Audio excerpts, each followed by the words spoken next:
Um, Okay. So, magandang araw po sa inyo lahat. Welcome sa isa na namang edisyon ng Sports Code PH Interviews.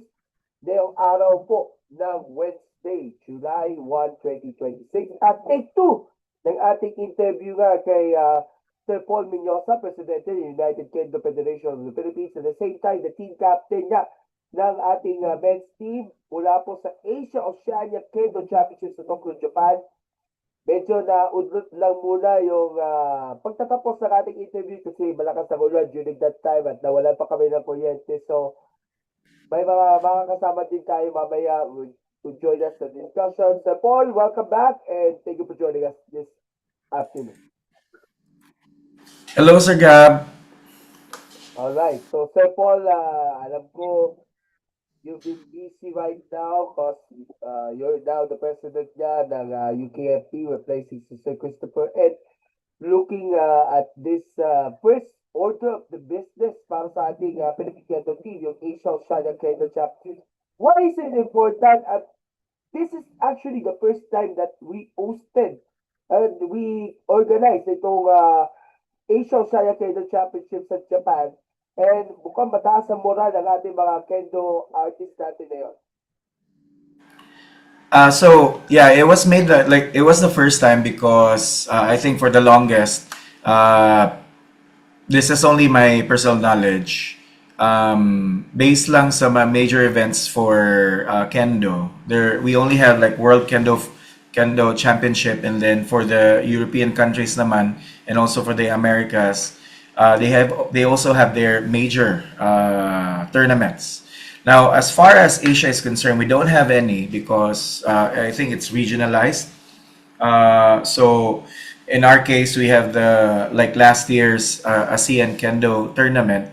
So I think all the leaders gather around. Hey, why can't we create something that's Asia this time for the Asia region? So that's how we concepted the Asia Oceania Kendo Federation. Hence, we already have this the first Asia Asia Oceania Kendo Championship.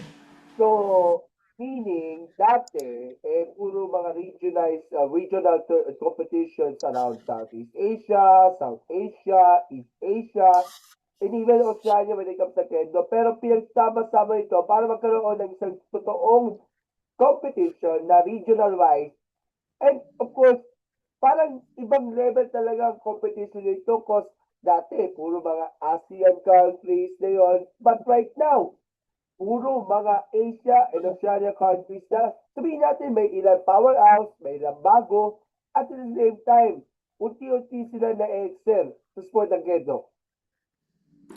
Yes, that is correct, sir. So, sorry, what was the last question? I wasn't able to get it.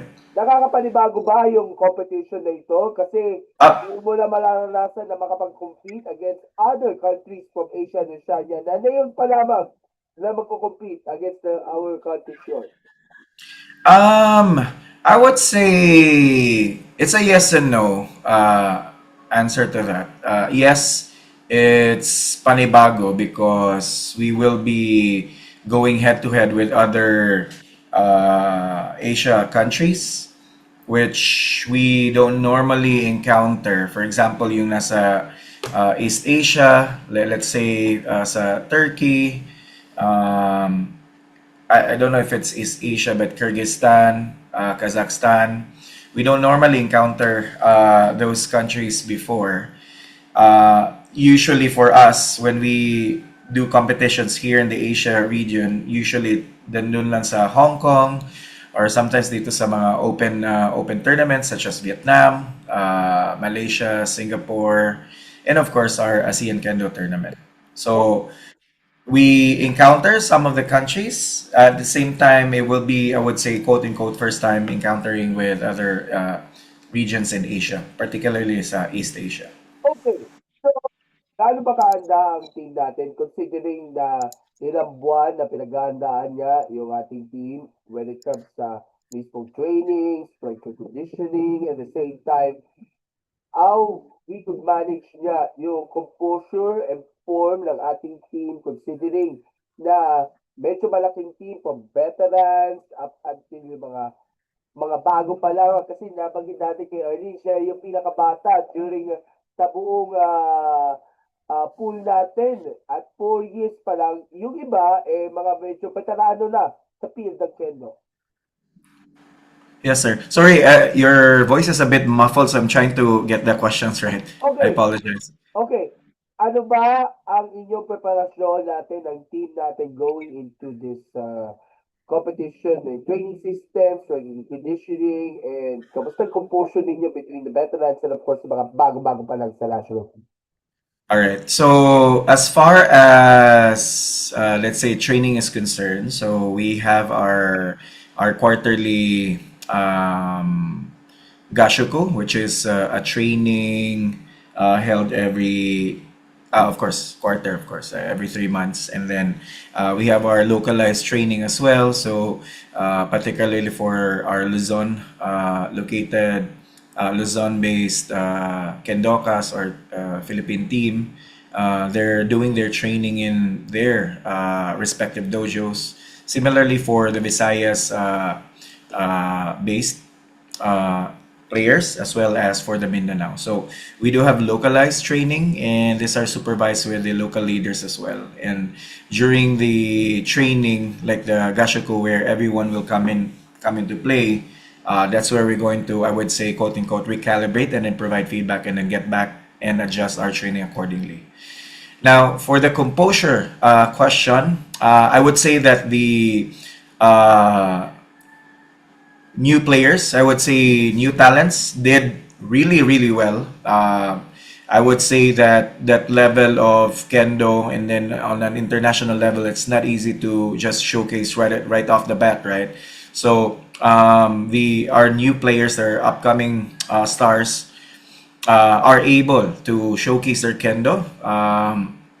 So I can only imagine well, if it was me, the level of, I would say, nervousness, anxiety, as well as the preparation behind it. But in their case, pretty much they're all able to showcase their own kendo. Okay. As team captain na ng ating Kendo team, at the same time, president na rin ng ating federation na rin, ano ba yung mga nakikita mo yung pagkukulang o di kaya pag-improve pa lalo ng ating mga players considering that this is the first ever competition pa lamang po this year. At of course, some of them are preparing na for the World Kendo Championships na ito yung target ninyong goal to have a good finish para dito sa ating competition na yun na upcoming. As far as opportunities is concerned, of course, there will always be opportunities, and we're always addressing it as we go along. One thing that's predominant in our Philippine team would be I would say, proximity of the players, because of course, looking at the I would say, geographical aspect for Philippines is that we have a lot of islands, so it's really really hard for us to come together, practice in one place, and then be able to work as a team. So it's something that we're still honing on. So that's why our approach would be the localized version, but it's something that we have to tighten more as far as strength and conditioning is concerned. As far as guidance from our sensei, there will always be we always have the 100%. I would say support from our senseis or the coaches, as for example, whether it's something that we have to adjust our techniques, something that we have to adjust the way that we approach the game, or the mental aspect. So pretty much, as far as the coaching is concerned, we have that. It's just that the level of proximity, I think, is something that we're still working on, and it's something that we have to address sooner or later.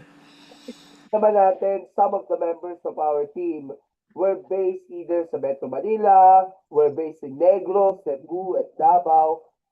Gaano pa kahalaga itong pagkakaroon ng tamang communication and of course yung camaraderie ng bawat Kendo players natin na patuloy sila makapag-train even though ang layo ng pagitan nila And going into weeks before itong competition, masasabi na natin na sa 100% peak na ang kondisyon ng ating team.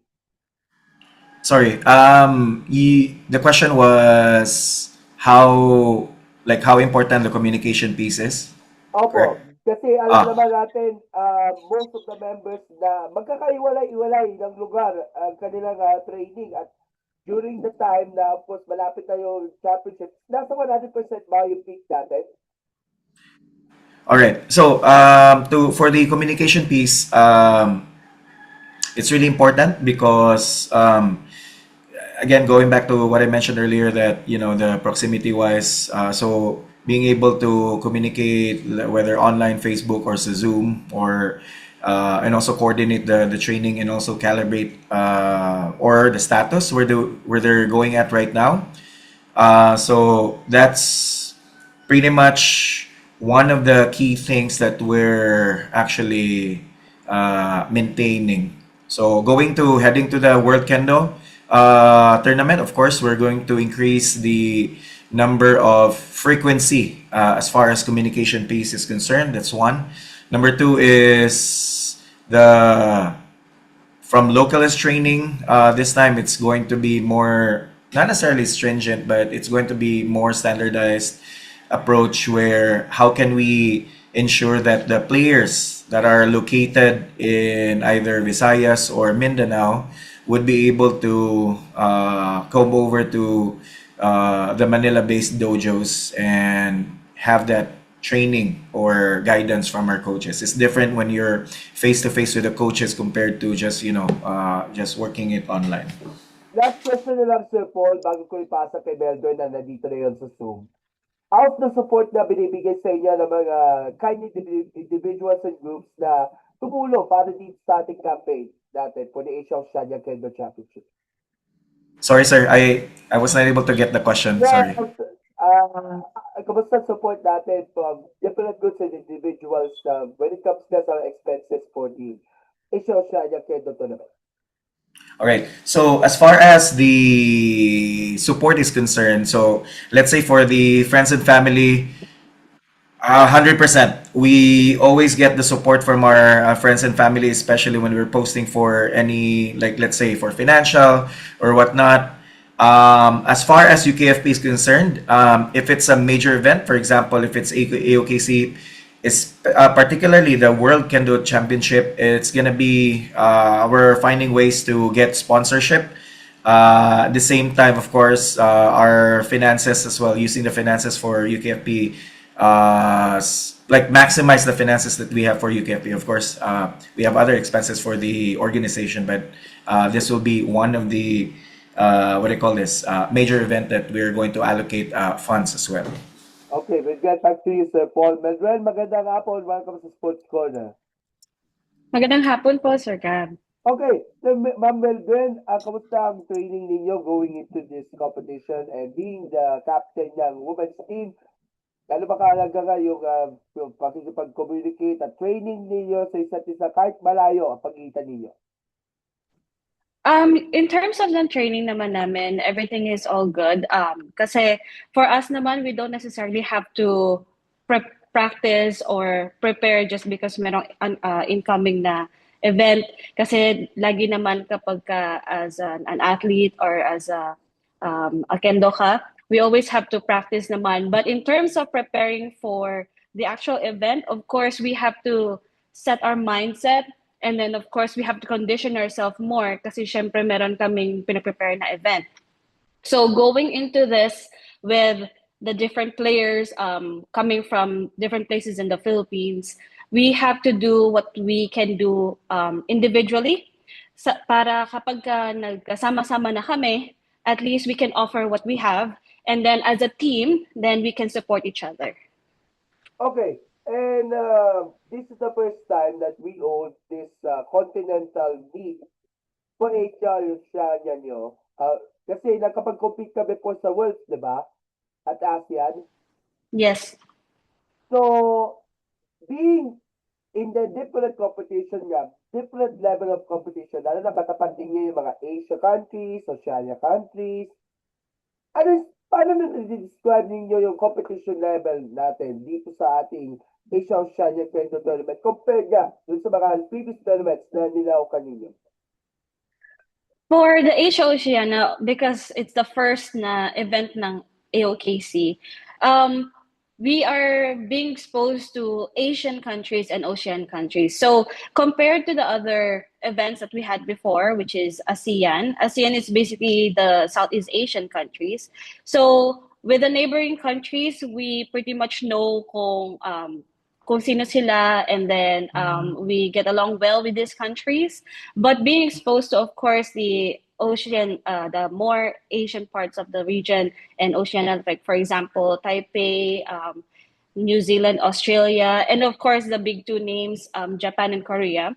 Of course, this is a more of a bigger event, but going into this, all of us prepared as per normal. Pero syempre with the AOKC, we are expecting na medyo bigatin din yung mga competitors na pupunta, di ba? And then we of course dating gawi pa din going to this kasi for us no matter what competition, either big or small, of course we have to be prepared for what's to come. And of course, weeks prior this competition, nakikita ba natin na umabot na kayo sa 100% yung peak ng ating condition natin going into before flying to Japan para dito sa ating Asia Oceania Meet at nakakapanibago ba dahil of course iba ang level ng competition, difficult pero namamanage nyo rin yun. So for the manage naman namin, because it's not the first time we've seen in yung, for example, like the big names, Japan and Korea, in an event because we've been to WKC, you know. Pero in terms of this, because it's a smaller group compared sa WKC, because Worlds is all over the world, but for AOKC specifically these two regions, it's more concentrated regarding these regions na ito lang yung mga makakalaban mo. Pero going into the competition with our peak condition, I think for us naman kasi it doesn't matter kung ano kasi all this time we've been practicing. It's just we just have to be really specific in terms of yung play namin and yung syempre because it's an event, may mga different strategies, may mga different lineups then kasi we have new members in the lineup ng sa IOKC in the team. So going into this, we have to just be prepared as per normal. Okay, for the both of you, can you attest to us kung ano nangyari? Ano mga strategies at game plans ninyo when it comes na dito sa competition na in-execute nyo at sabihin natin tumalab na para sa inyo para at least makakaroon kayo ng good finish nga para dito sa competition at luckily si Mildred nakakuha ng Fighting Spirit Award. So I'd like to ask muna yung ating team captain si Paul for his thoughts and assessment in this competition. Sir Paul, your thoughts and assessment po. I'll pass it to Mel. I think you're about to answer, and then I'll piggyback on your answer as well. All right, Mabel Benita. Sorry, can you repeat the question? Your thoughts and assessment at ano ba ang strategies at game plan na umiral sa inyo at in-execute ninyo along with your teammates na dito sa ating Asia Oceania Kendo Championship against those na sabihin natin yung iba na kalaban nyo na before at yung iba first time na makakaarap ninyo sa loob ng match. For this one, because we've met some of the countries before, so we're familiar with them. Pero for those na mga bagos, of course, we have to be prepared kung whatever they can showcase dahil it's a new event as well. And dahil this time we have a few new members na nag-join sa AOKC, which are our upcoming stars from the Philippines. So we have some of us are also veterans in the team, so we have to ensure that we accommodate everybody and ensure that we align before going to the competition. Para yung mindset namin is all the same, and then we would have to show what we have during the competition.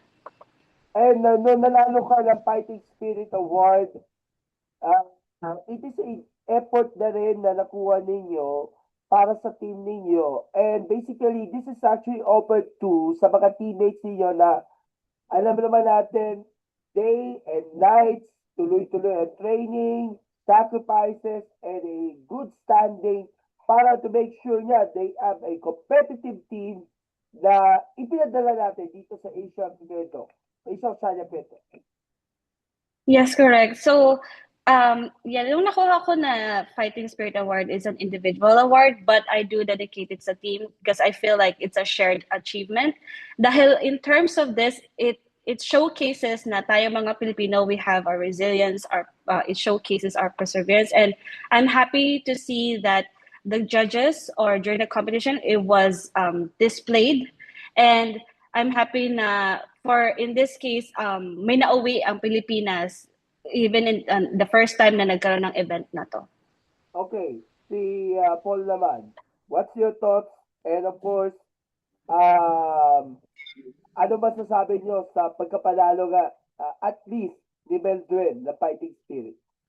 Yeah, definitely.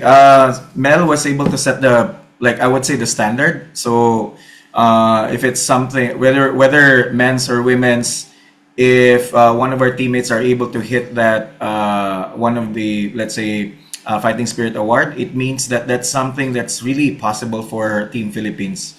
Gunner, I would say, gunner the days where we always go home empty-handed, and whenever we go to a competition, we always land an award. So in this case, for the first Asia Oceania Kendo Championship, we got Fighting Spirit by Mel. So for any future competition, definitely we should be able to land Fighting Spirit or even like a podium finish as well.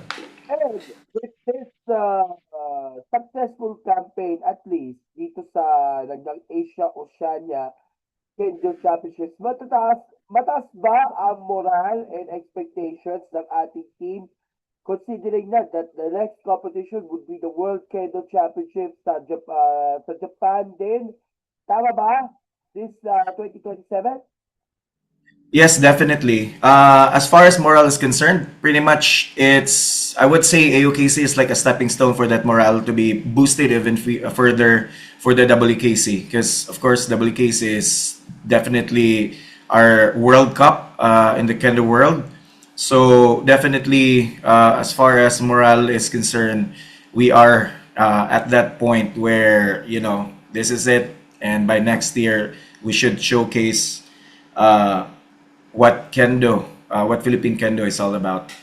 Okay, and since we are headed into the right direction na, kasi considering na successful nga yung campaign natin dito sa Asia Oceania Kendo Championships, and we headed now into the Worlds, because several members of the team they expressed their interest na mag-retire na sila sa paglalaro, and we have to have a good conduct of selections for those na makakapili natin na papalit sa kanila.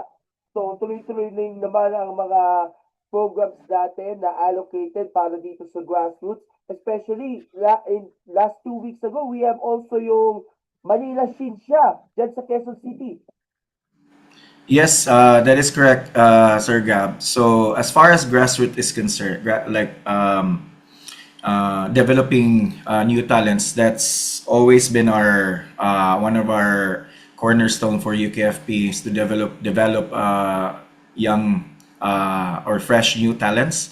And any sport, and I think based on my experience, it's true that we also our players, veteran players, sooner or later will have to retire because yun nga, we have to face the fact that we're not in our peak na. So that's why we have that transition, or I would say succession planning is concerned, is already there. As far as continuing that momentum, we do have that. So we have a couple of avenues where we can ensure that our new uprising talents will still continue practicing the kendo. One example would be the upcoming Philippine Nationals, where where they can showcase to our coaches and continue their kendo journey, as well as international events as well. When pala yung Philippine National Championships na naka-schedule this year? So yeah, good question. It's going to be October 24 and 25. That's Saturday and Sunday. Venue to be follow, but definitely it's gonna be held in Manila. But the venue to follow pa. Okay, so to be announced pa lang yung venue and hopefully we could cover it again. Kasi last year nakapag-cover din ako ng national championships. At kay Sir Christopher doon sa may Mandaluyong. And we get to see nga yung magandang turnout ng mga sumali dito from different clubs during the time nga yung nangyari yung nationals at mukhang mauulit pa this October. Oh yes. So it will be our second round, Shinsa, for October, because what you mentioned earlier, right? So we held our Shinsa last week. So it will be our second time. And this round, the second round, it will hold some those are regional based. I mean not regional based, but Visayas based and Mindanao based kendo has to be in Manila as well. So I forecast to have like around 100 to 150 kendo practitioners all over the country to be in that event. And then of course, we do not know. It's gonna show us some interesting fights as well. Last question for Paul and Melvin. Ano ba yung mga lessons, learnings, reflections na nakukuha natin to have a good self-esteem, improvement, and of course, pursuance to the spirit of Kendo itong paglaog nga doon sa Asia Oceania Championship to be a better Kendo ka someday and to prepare better for the Worlds. Kasi kakaiba nga ang magiging competition na ito, Worlds talaga, but this will be a great avenue nga for the team to improve yung standings natin when it comes sa Worlds natin. Melvin, ikaw muna. I believe for in this case, we've already shown yung ano kaya ng mga Pilipino, and it's good to showcase it again on a different platform and in a bigger event as well. So I think coming into this for the World Kendo Championship, I think we can just do what we usually do, practice, prepare our mindset, our physical skills, but of course, going to this, we have more. We can showcase more as a Philippine team. Okay, Sir Paul. Sorry, I wasn't able to get the question. Ano yun, Sir Gab? Ano ang mga learnings na nakuha ninyo from that event upang makapag-anda pa kayo ng lalo para dito sa upcoming yeah. World Kendo? Yeah, definitely. Every event that we encounter, especially for a major event, we always have time to reflect and assess what are the key items that we need to work on. Pretty much, it's good. It was a good experience to have the AOKC because it also gave us insight on the things that what we need to work on. Particularly for our new players and also for the veteran players, including me. So and of course, Sparta Sports, it's always a process. It's not like a one-time event. It's a journey. And this time, we were able to see things that we have not been able to visit as well. So pretty much, we're gonna use this, get back to the team, come back stronger, and hopefully by WKC we should be able to showcase our, like I would say, level 2 or even higher level of kendo for Philippines. All right, and we definitely hope nga para sa ating Kento to reach the maximum level of goals natin and accomplishments when it comes ka dito sa world level of competition. Ano yung mga goals ninyo as UKFP president? Kasi nakakailang buwan ka lang dito sa inyong leadership ninyo. Well, definitely for UKFP, as far as UKFP is concerned, the national team program is one of the items that we're looking or also working as well. That's number one. Number two is to ensure that we have a solid foundation for the United Kendo Federation of the Philippines. So, as any organization, we always encounter challenges. We always face like items that we have not encountered before. So that's why for this year, the board members and also the officers for the UKFP were working hard as far as making sure that we have solid foundation for the UKFP, so that when, let's say, after our term or long term wise, any officer would be able to successfully run this organization with seamlessly without any, or whenever if they encounter challenges or whatnot, they should be able to address it, of course, in a diplomatic and fruitful manner. All right. So, thank you so much sa ating mga bisita natin, Paul and Meldwen. And again, congratulations on what a successful campaign nga dito sa ating Asia Oceania Kendo Championships. And of course, kay Meldwen, who won the Fighting Spirit Award. So, Meldwen, you're at least na-rouse na rin natin yung ating interview, even though wala si Robert, wala si Arlene, kasi alam naman natin may mga emergency, mga kailangan lang tapusin na mga tasks. And of course, again, congratulations and good luck sa ating upcoming mga competitions. Baka may gusto kayo pasalamatan.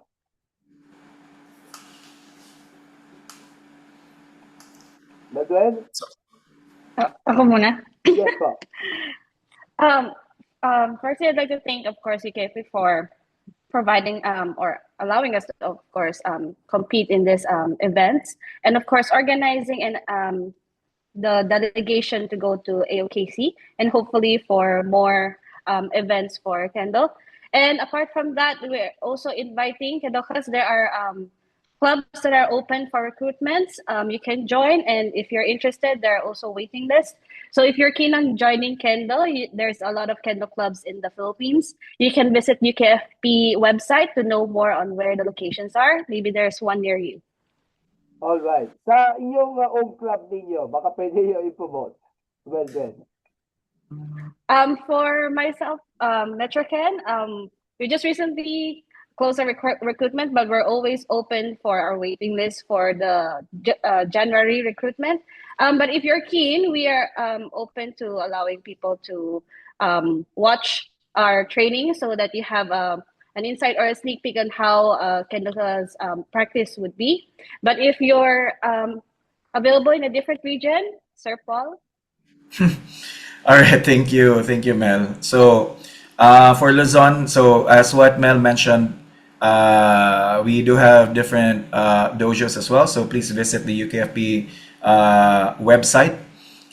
For Visayas naman, we have two, which is in our Negros region, Negros, as well as for Cebu, and then for Mindanao, we have the Davao clubs there. So Davao Kendo Club and the Yushinkai. So I'd like to use this opportunity, Sir Gab, to thank gratitude as well for the coaches, Philippine coaches, for for their time, making sure that they're always 100% supporting each of the players. To the UKFP Board of Trustees, the officers who are working day in, day out. I know that all of the officers have personal life. Like, let's say, also may trabaho rin sila. But at the same time, they're volunteering their work hours to make sure that UKFP is up and running, so that to support all the Philippine Kendoka. To the friends and family, so I know that for the players or the Kendoka, it's never easy. It's always like a I would say not a tiring journey, but it's always a productive journey for a Kendoka, and having that friends and family supporting us, really, it really matters as well. So I appreciate everyone for supporting, provide support to their family, friends who are doing kendo. So for those people who supported us who have not mentioned, so too many to Media. mention. Kay The Tija. media as well, yes, correct. Thank you, sir.